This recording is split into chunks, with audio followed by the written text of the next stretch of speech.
Tigray is Ethiopia's northernmost state and is also the heart of the country's glorious past, once home to a great civilization spanning more than 1,000 years, from the 8th century BC to the 8th century AD.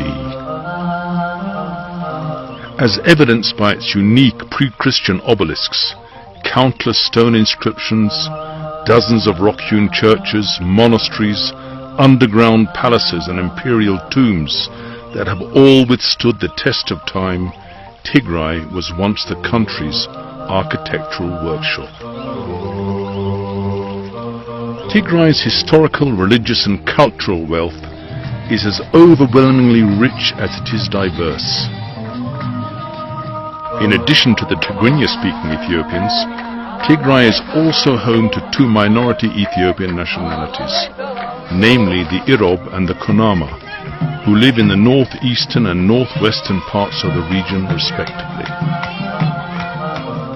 Tigray shares borders with the Afar region to the east, Eritrea to the north, Sudan to the west, and the Amhara regional state to the south. From end to end, Tigray is steeped in history that goes as far back as some 3,000 years.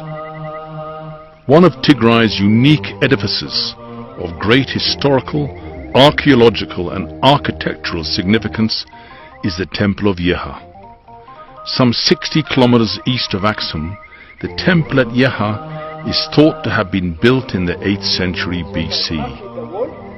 Standing for more than 2.5 millennia, it is the oldest building in sub-Saharan Africa.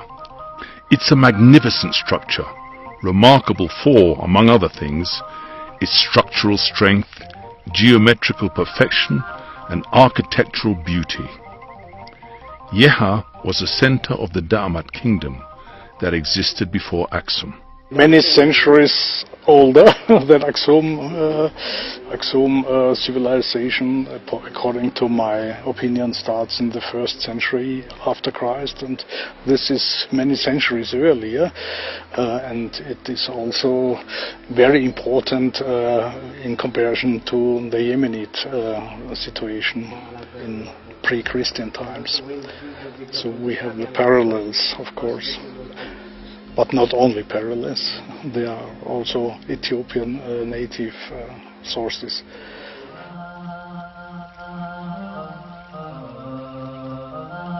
Aksum was the heart from which the pulse of this great civilization throbbed.